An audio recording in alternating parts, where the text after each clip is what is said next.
আসসালামু আলাইকুম ওয়া রাহমাতুল্লাহি ওয়া বারাকাতুহু। ইন্নাল হামদালিল্লাহিল কারামিল্লাযী খালাকাল ইনসানা ওয়া কাররামাহু ওয়া 'allamahu মিনাল বায়ানি মা lam فسبحان الذي لا يحصى امتناه باللسان ولا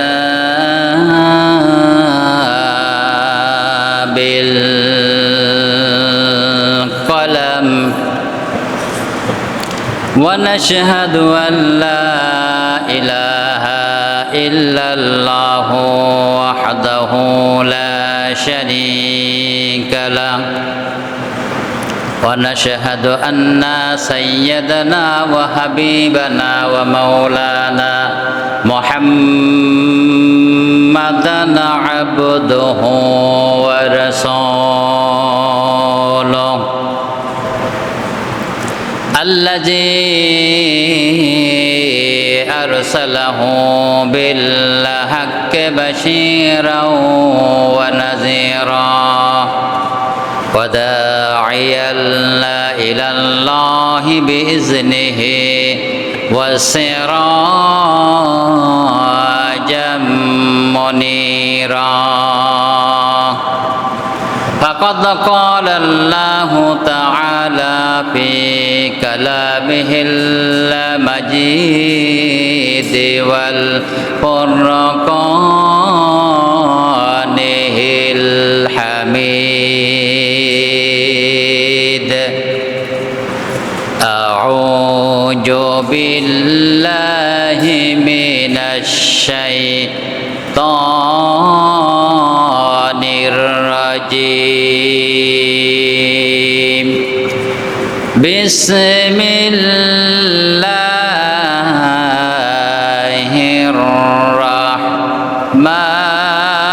الرحمن الرحيم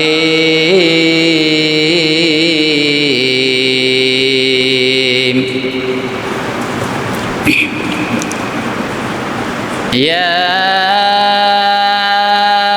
أيها الذين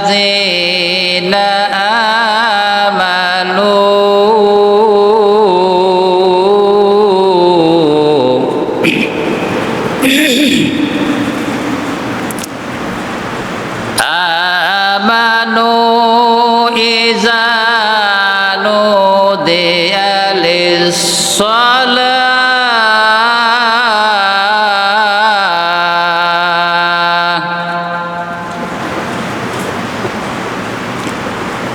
إذا نودي للصلاة من يوم الجمعة فسعوا إلى ذكر الله وذروا البيع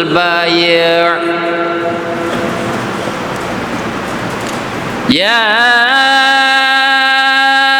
أيها الذين آمنوا إذا نودي للصلاة من يوم الجمعة فاسعوا إلى ذكر الله وذروا البيع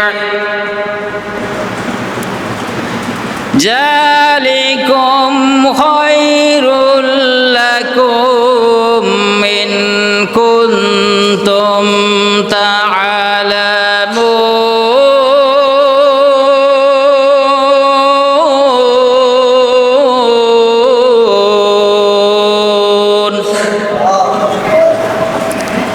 ذلكم خير لكم إن كنتم تعلمون صدق الله العظيم وقال تعالى في حبيب الشان إن الله وملائكته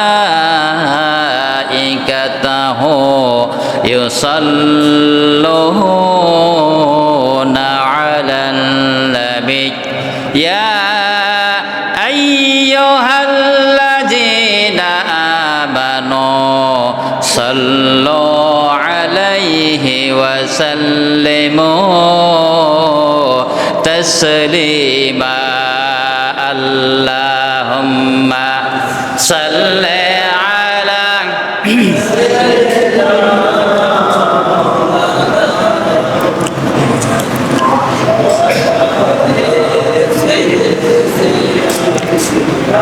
মোহাব্বতের সাথে জোরে বলি আল্লাহুম্মা সাল্লি আলা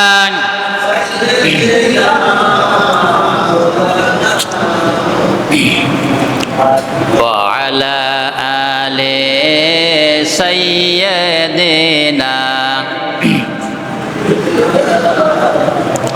আমরা আল্লাহ তাআলার কাছে শুকরিয়া আদায় করি যে মহান আল্লাহ তাবারক ওয়া তাআলা তিনি অত্যন্ত দয়া করে মায়া করে আপনাকে আমাকে পবিত্র জুমা নামাজ আদায়ের জন্য তার ঘরে আসার মতন সুযোগ যে আল্লাহ তাআলা দান করলেন, সেই মহান মাবুদের দরবারে আমরা ভক্তি সহকারে প্রাণ খুলে শুকরিয়া আদায় করি। সবাই বলি আলহামদুলিল্লাহ।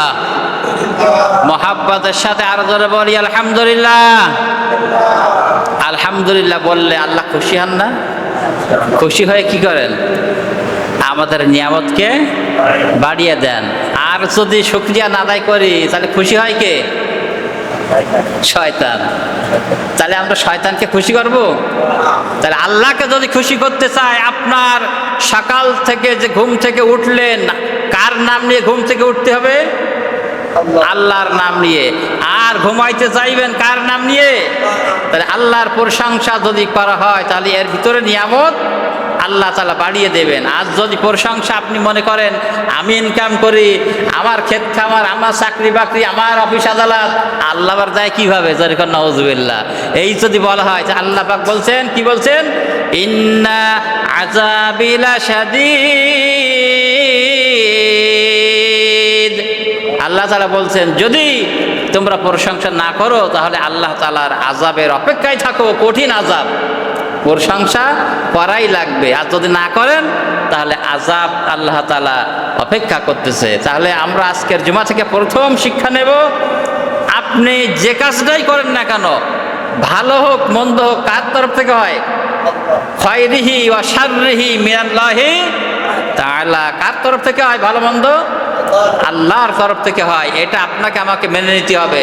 এরপরে যদি আপনি বিরক্ত হন যে আল্লাহ আমারে দেখে, খালি আমি 5 ওয়াক্ত নামাজ পড়ি, আমি রোজা রাখি, আর দেখো আমার বাড়িতে বাবা মাটা ছাড়ে না, আল্লাহকে আমার দেখে খালি, আর কারণ দেখতে পাই না, এইরকম কি বলা কি উচিত হবে?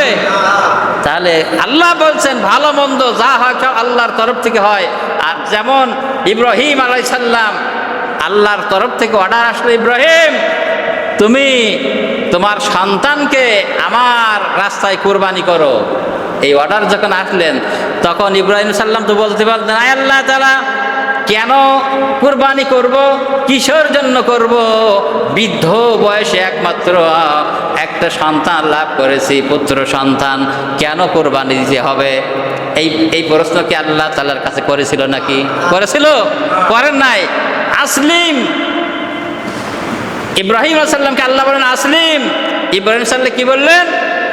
আসলামতু লিরাব্বিল আলামিন।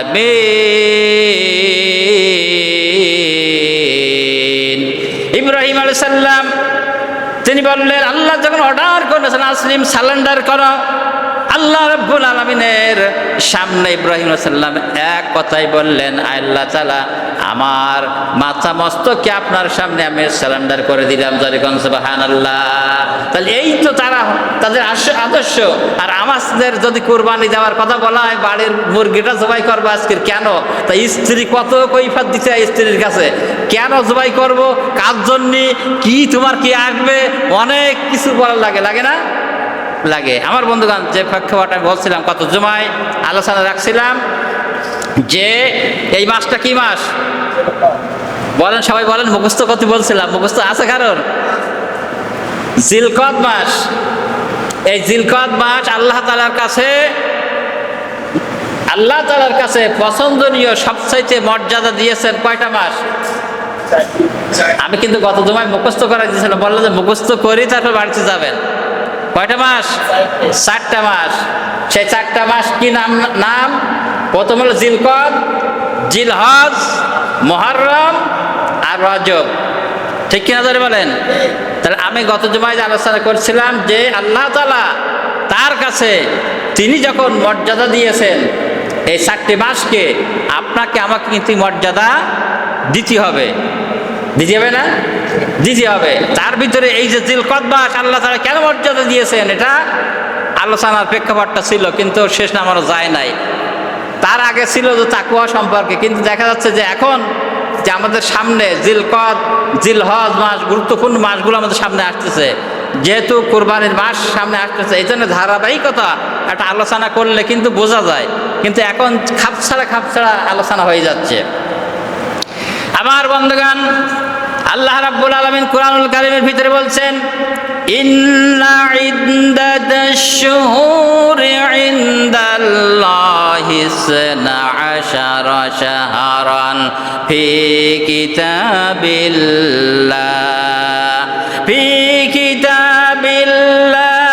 ইয়াওমা খালাকাস সামাওয়াতি ওয়াল আরদা মিনহা আরবাআতুন হুরুম। আল্লাহ রাব্বুল আলামিন বলেন, তিনি যখন আসমান জমিন সৃষ্টির শুরু থেকে আল্লাহ রাব্বুল আলামিন 12টি মাসের নাম আল্লাহ তাআলা কিতাবের ভিতরে লিপিবদ্ধ করে দিয়েছেন। যেরকম সুবহানাল্লাহ। আল্লাহ তাআলা বলেন আরবাআতুন হুরুম প্রদান করেছেন। যেরকম সুবহানাল্লাহ। আমার বন্ধুগণ, সে 4টা মাসের নাম জিলকদ মাস, জিলহজ মাস, মুহররম মাস আর হলো রজব মাস। আমার বন্ধুগণ, যে মাসের ভিতরে আমরা রয়েছে এইটা হলো জিলকদ মাস।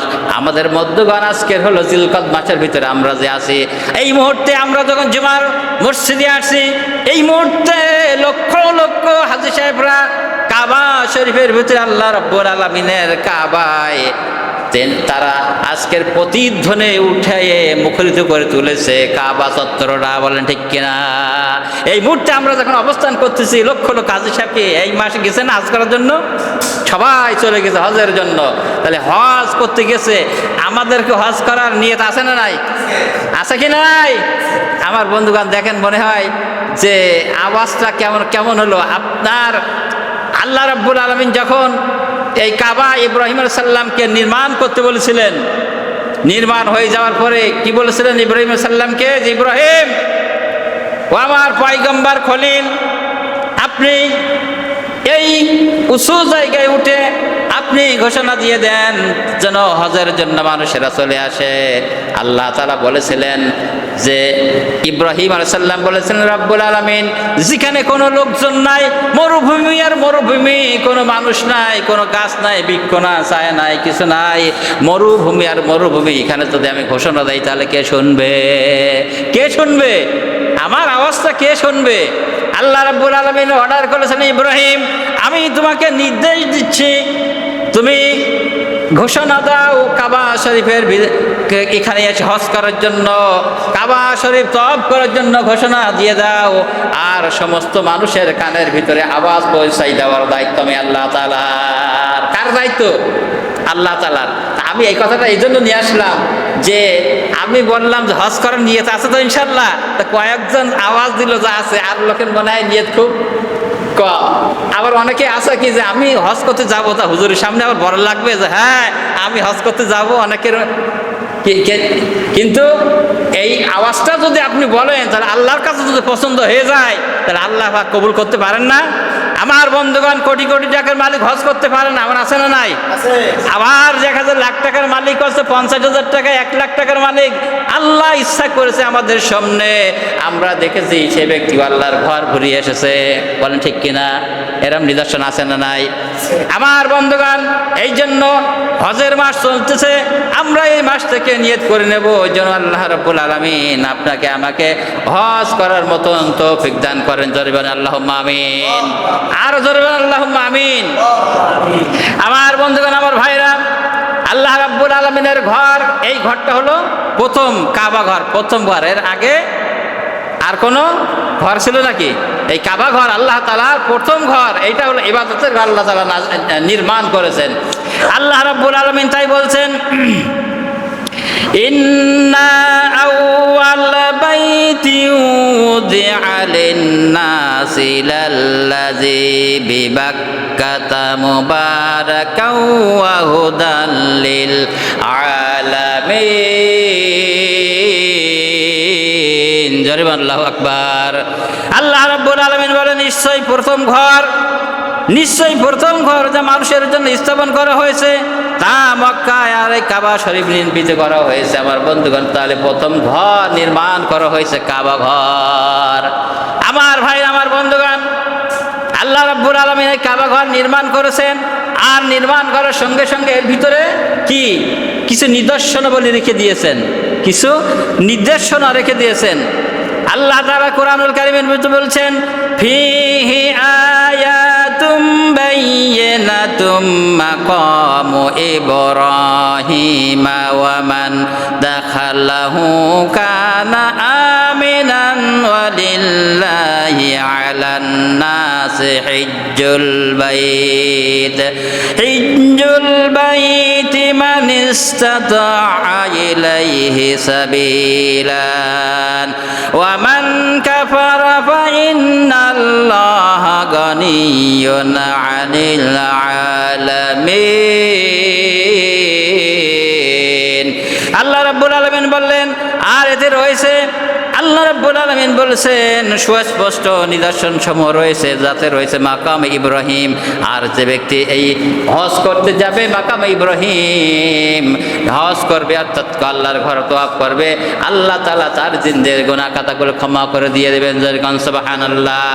তাহলে এখানে কি বলছেন? ফীহি আয়াতুম মুবারাকা, মানে এই ঘর, এখানে মাকাম ইব্রাহিমে রয়েছে অনেক নিদর্শন। তাহলে এই নিদর্শন আজকে আলোচনা থাকবে যে কাবা শরীফ আল্লাহ পাক নির্মাণ করলেন, এর ভিতরে যে আল্লাহ পাক বলছেন যে অনেক নিদর্শন রয়েছে, এই নিদর্শনগুলো আমাদের জানার দরকার আছে না? আছে কিনা নাই? আমরা তো হজে যাইতে পারি না, আমরা হজে যাইতে পারি না, কিন্তু আমরা তো মন কাঁদে না যে হজ যাওয়ার জন্য? নবী করিম সাল্লাল্লাহু আলাইহি ওয়াসাল্লাম রওজা মুবাররকাত জিয়ারত করার জন্য কাঁদে কিনা কাঁদে? কিন্তু আমাদের সেই মন আল্লাহ তাআলার কাছে যদি আমরা প্রার্থনা করি, তাহলে আল্লাহ পাক যদি কবুল করেন, তাহলে হয়তো কোনো ক্রমেই আল্লাহ পাক আমাদেরকে নিয়ে যেতে পারেন। তাই আল্লাহ তাআলা বলছেন যে এই কাবা ঘরের ভিতরে রয়েছে অনেক নিদর্শন। সেই নিদর্শনটা কি আল্লাহ তাআলা তাই বলছেন। আমার বন্ধুগণ, আল্লাহ রাব্বুল আলামিন যখন ঘর নির্মাণ করেন নাই, ইতিহাস অনেক লম্বা, আমি কিন্তু অল্প অল্প টাচ দিয়ে যাচ্ছি। আমার বন্ধুগণ, বুঝে নিতে হবে লম্বা ইতিহাস, আমি লম্বা কথা বললে সময়তে বের হবে না।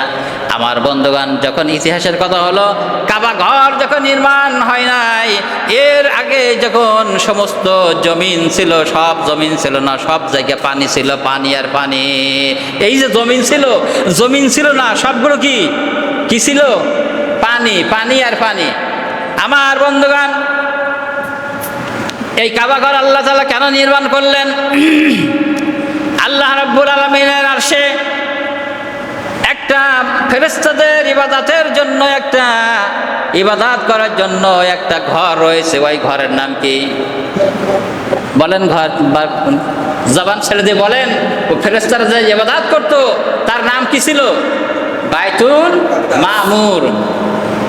একটা মসজিদ সেখানে ছিল। আমার বন্ধুগণ, ঐতিহাসিকগণ লিখছেন, এই বাইতুল মামুর যখন ফেরেশতারা তওয়াফ করে, সেখানে ইবাদত বন্দেগী করে, আমার বন্ধুগণ, ওই ফেরেশতারা 70,000-এর বেশি ফেরেশতারা একসঙ্গে তওয়াফ করে। ওই ফেরেশতারা যে একবার চলে যায়, ওই ফেরেশতারা আর ওখানে যায় না, আর যায় না, আবার নতুন ফেরেশতা আসে। তাহলে দেখেন কিভাবে আল্লাহ তাআলা কতদিন এ পর্যন্ত চালাচ্ছে, আর কতদিন চলবে। তাহলে কত অসংখ্য ফেরেশতা আল্লাহ তাআলার রয়েছে। আমার ভাই, আমার বন্ধুগণ, এই কাবা, এই বাইতুল মামুর যখন ফেরেশতারা যখন তওয়াফ করা আরম্ভ করে দিল, ইবাদত করা আরম্ভ করে দিয়েছিল, কিন্তু আল্লাহ তাআলার মনে মনে প্ল্যান রয়েছে, আমি আদম সন্তান সৃষ্টি করব, কি মানুষ সৃষ্টি করব। আল্লাহ রাব্বুল আলামিন যখন বলেন ওয়া ইজ ক্বালা রাব্বুকা লিল মালাইকাতি ইন্নী জাইলুন ফিল আরদি খলিফা ক্বালু আতাজআলু ফিহা মান ইউফসিদু ফিহা। আল্লাহ রাব্বুল আলামিন যখন মানুষ সৃষ্টি করবেন, ফেরেশতাদের কাছে জিজ্ঞেস করলেন, আমার ফেরেশতারা, আমি জমিনে আমার প্রতিনিধি অর্থাৎ মানুষ সৃষ্টি করতে ইচ্ছা পোষণ করেছি, তোমাদের রায় কি, মত কি? ফেরেশতারা বলেছিলেন, আল্লাহ তাআলা, আমরা তো আপনার ইবাদত বন্দেগী করতেছি, আমরা গোলামি করতেছি, তাহলে আপনি এমন একটা জাতি সৃষ্টি করবেন, তারা হলো মারামারি করবে, রক্তপাত করবে, বিশৃঙ্খলা সৃষ্টি করবে, অথচ আমরা তো আপনার ইবাদত বন্দেগী করতেছি। আল্লাহ রাব্বুল আলামিনের ইচ্ছা, আমি এই আদমকে সৃষ্টি করব, অর্থাৎ মানুষকে সৃষ্টি করব। আল্লাহ তাআলা জানাই দিলেন, ক্বালা ইন্নী আ'লামু মা লা তা'লামুন। আল্লাহ তাআলা বললেন, আমার ফেরেশতারা, আমি যেটা জানি তোমরা সেটা জানো না। অর্থাৎ আল্লাহ মানুষকে সৃষ্টি করবেন। এইবার আল্লাহ রাব্বুল আলামিন তখন তিনি চিন্তা ভাবনা করলেন যে ফেরেশতাদের ইবাদতখানা একটা রয়েছে বাইতুল মামুর, যেখানে নির্মিত রয়েছে, ফেরেশতারা ইবাদত করে, তারা এখানে তওয়াফ করে, কিন্তু আমি যখন আমার বান্দা আদমকে সৃষ্টি করব, মানুষকে সৃষ্টি করব, তাদের কিন্তু প্রয়োজন রয়েছে, একটা ইবাদতের জন্য ঘর প্রয়োজন রয়েছে, আছে না নাই? তাহলে আল্লাহ পাক আগের থেকেই কিন্তু সব তার পরিকল্পনায় রয়েছে যে মানুষ সৃষ্টি করবেন, কিন্তু ফেরেশতারা যে ইবাদত করে, মানুষের ইবাদত করতে গেলে একটা ঘর দরকার, সেই ঘরটা তো নির্মাণ করতে হবে। তাহলে এই ঘরটা প্রথম নির্মাণ হয়েছিল কাদের দ্বারা বলেন তো? ফেরেশতাদের দ্বারা। কাদের দ্বারা? ফেরেশতাদের দ্বারা প্রথম নির্মাণ হয়েছিল। আমার বন্ধুগণ, লম্বা ইতিহাস আপনারা সবাই জানেন। কে তারপরেও এই যখন হজের মাস, এই জন্য হজের মাসটা আসলেই সবার একটু স্মরণ করাই দেওয়াটার প্রয়োজন, আর নিজেরাও একটু সচেতন হওয়ার প্রয়োজন আছে। আমার বন্ধুগণ, ফেরেশতাদেরকে আল্লাহ পাক অর্ডার করলেন এই ঘর নির্মাণ করার জন্য, কিন্তু চতুর্দিকে পানি আর পানি, তাহলে ঘর কিভাবে হবে? সব জায়গায় পানি আর পানি। আল্লাহ রাব্বুল আলামিন ঐতিহাসিক লিখছেন, আল্লাহ তাআলা সাগরের ভিতরে, পানির ভিতরে ঢেউ সৃষ্টি করে দিলেন, তুফান সৃষ্টি করে দিলেন। আর তুফানের ধাক্কায় আপনারা যারা বাইরে গেছেন, আমার বন্ধুগণ, আমরা যারা হজে গেছি, দেখেন ওই বড় বড় সাগর দেখা যায়, যখন আপনার সাগরে ভারী খায় তখন ফেনা তৈরি হয় না? ফেনা তৈরি হয় কিনা? ওই ফেনাটা আস্তে আস্তে আল্লাহ রাব্বুল আলামিন শক্ত করে দিলেন। দেওয়ার পরে ঐতিহাসিকগণ লিখছেন, ওইটা তখন আস্তে আস্তে শক্ত হয়ে যাওয়ার পরে আমার বন্ধুগণ, তখন ওইটা আস্তে আস্তে জমিনে পরিণত হয়ে গেছে। সুবহানাল্লাহ। আরও অনেক নিদর্শন যেগুলো রয়েছে, আমি নিদর্শনের কথা বলছি, যে কাবা শরীফের যে আল্লাহ পাক যে নিদর্শনগুলো রেখেছেন সেটার কথা আমি বলছি।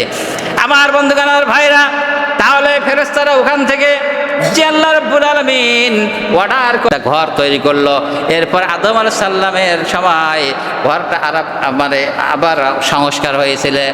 নূহ আলাইহিস সালামের সময় যখন প্লাবন হয়েছিল, ঘরটা তখন নিশ্চিহ্ন হয়ে গিয়েছিল, তখন আবার কিন্তু সংস্কার করা হয়েছে। আস্তে আস্তে হযরত ইব্রাহিম আলাইহিস সালামের সময় এসে তখন তিনি এই বাইতুল্লাহকে আবার নির্মাণ করেছিলেন। এইভাবে ঐতিহাসিকগণ লিখছেন, প্রায় 10-12 অধিক কাবা সংস্কার হয়েছে। কয়বার?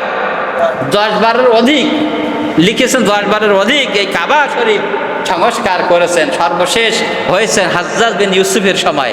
এখন যে রয়েছে হাজ্জাজ বিন ইউসুফের সময় এইরকম অবস্থা রয়েছে। আমার বন্ধুগণ, যে নিদর্শনের কথা বলছিলাম, আমার ভাইরা, আমার বন্ধুগণ, কাবা শরীফের কাবা শরীফের যে নিদর্শন, প্রথম নিদর্শনটা হলো যে আল্লাহ রাব্বুল আলামিন কাবা শরীফের উপরে আল্লাহ তাআলা প্রত্যেক দিন 120টা রহমত নাজিল করেন। জরিগণ সুবহানাল্লাহ। কাবা শরীফের উপরে মানে কাবা শরীফের উপরে আল্লাহ তাআলা প্রত্যেক দিন 120টা রহমত নাজিল করেন। জরিগণ সুবহানাল্লাহ। আমার বন্ধুগণ, এর ভিতরে এক ব্যক্তি, প্রথম ব্যক্তি যে ব্যক্তি কাবা তওয়াফ করবে, যে ব্যক্তি কাবা শরীফ তওয়াফ করবে, অর্থাৎ আপনারা যারা গিয়েছেন, আমরা গিয়েছি দেখেছি, ওই সবুজ লাইট আছে কাবা শরীফের কোনায়, এরকম সবুজ লাইট চলে। ওখান থেকে আপনার কাবা চক্কর ঘুরে এসে যখন সবুজ লাইট যেখানে বাতি পর্যন্ত আসবেন, এক চক্র হবে। এই তওয়াফ করা এইটাকে বলে। যে ব্যক্তি তওয়াফ করবে আল্লাহ তাআলা বলেছেন তার উপরে 60টি রহমত আমি দিয়ে থাকি। যে ব্যক্তি তওয়াফ করবে আল্লাহ তাআলা বলছেন আমি ওই ব্যক্তির রোধ পরে আমি 60টা রহমত তারপরে নাজিল করে থাকি। যেরকম সুবহানাল্লাহ।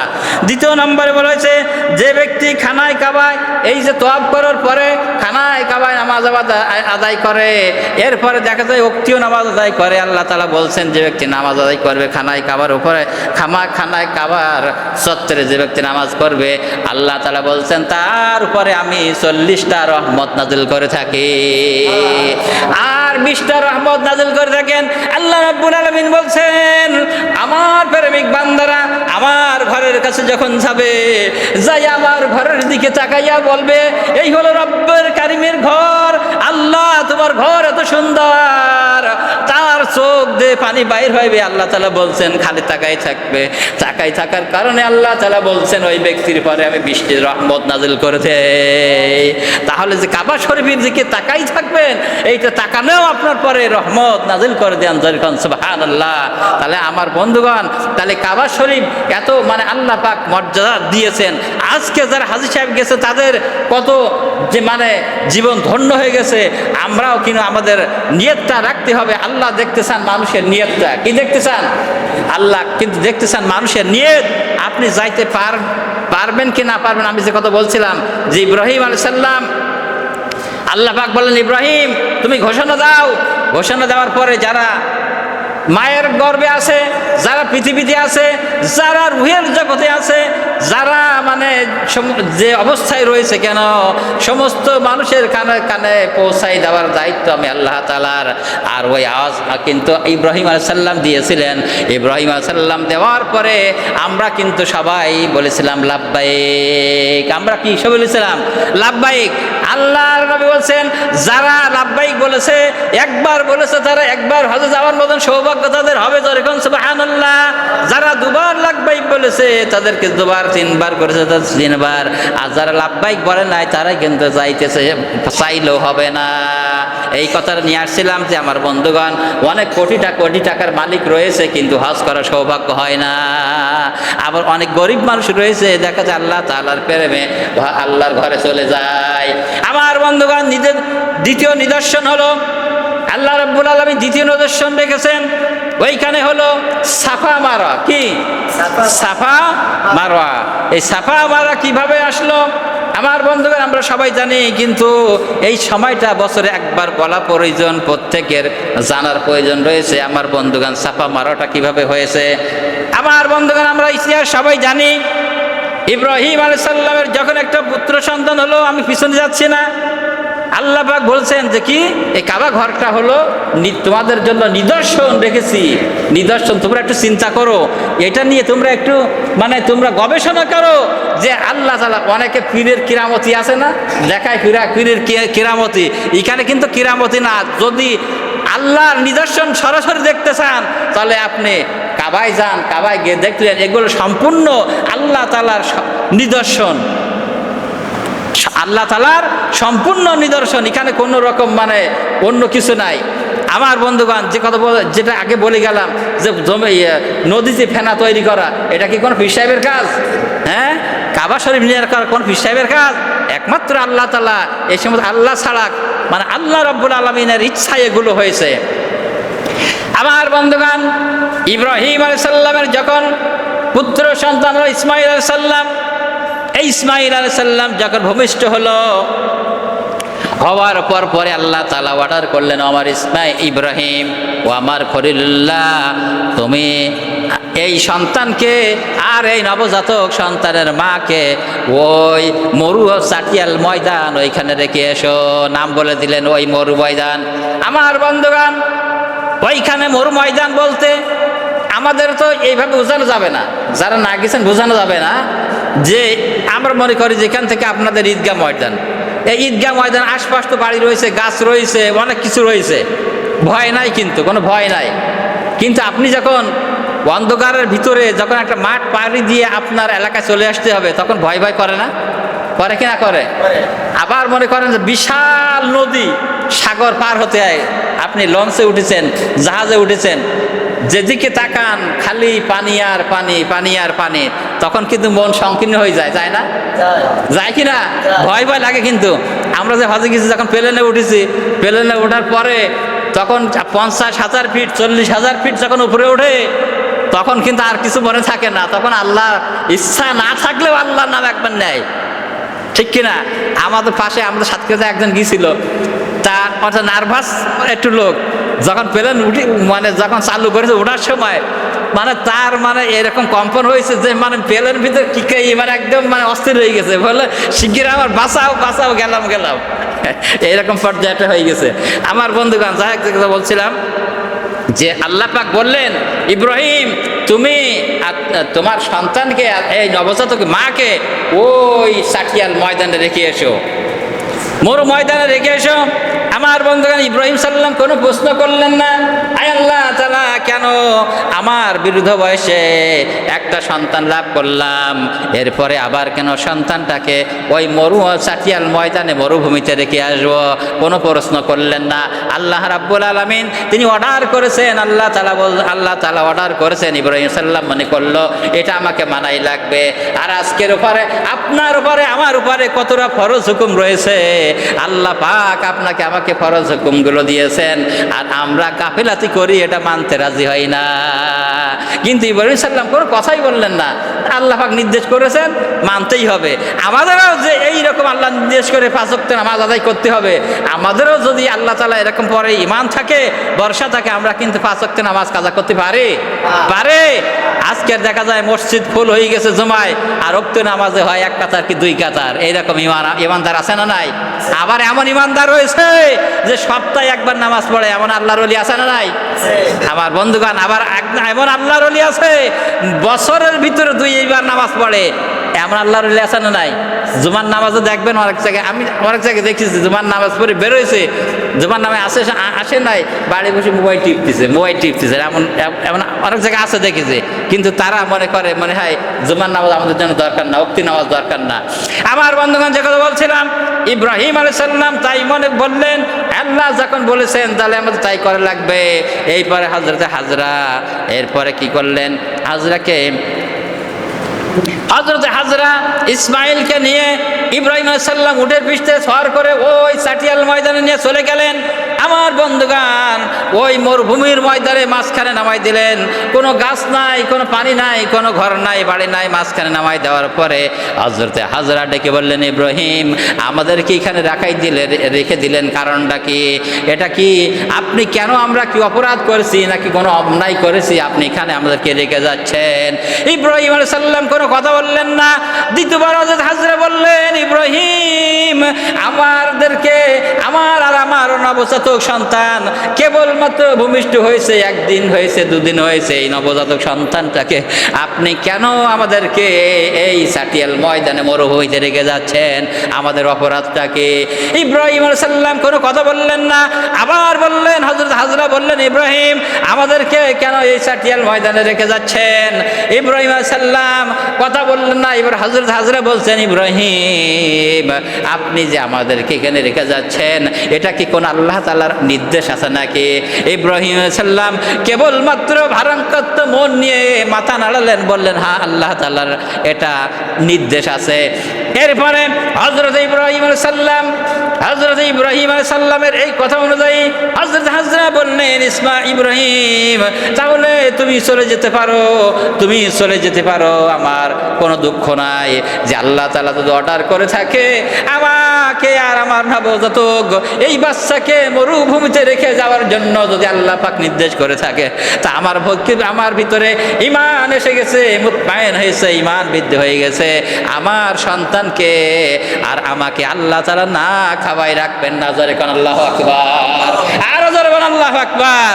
তাহলে আল্লাহ তাআলা কি হযরত হাজরা কি বললেন, যে হযরত হাজরা বললেন, ইব্রাহিম যদি আল্লাহ তাআলার অর্ডার হয়ে থাকে তাহলে আপনি চলে যেতে পারেন, আমার কোনো আফসোস নাই যে আল্লাহ পাক আমাকে রেখে থেকে বললে ওই আল্লাহ তাআলা আমাকে না খাওয়াইয়া রাখবেন না। তাহলে এই ঈমান কি আমাদের আছে? আমাদের ঈমান আছে? আমাদের মনে হয় কাজ না করলে খাবো কি? কাজ না করলে খাবো কি? আমার বন্ধুগণ, আমার ভাইরা, এইবার হযরত ইব্রাহিম আলাইহিস সালাম চলে গেলেন। হযরত হাজরা ইসমাঈল আলাইহিস সালাম তখন ওই চাটিয়াল ময়দানে কি করবেন, কোনো খাবার নাই, কোনো বাচ্চা কান্নাকাটা করে দিছে খাওয়ার জন্য। আমার বন্ধুগণ, তাহলে কি করবেন? কোনো অবস্থা খুঁজে পাচ্ছেন না। হযরত হাজরা এইবার পানির জন্য যখন ছোটাছুটি করতে লাগলো, আমার বন্ধুগণ, হযরত হাজরা কি করলেন? 2 মিনিট হয়েছে।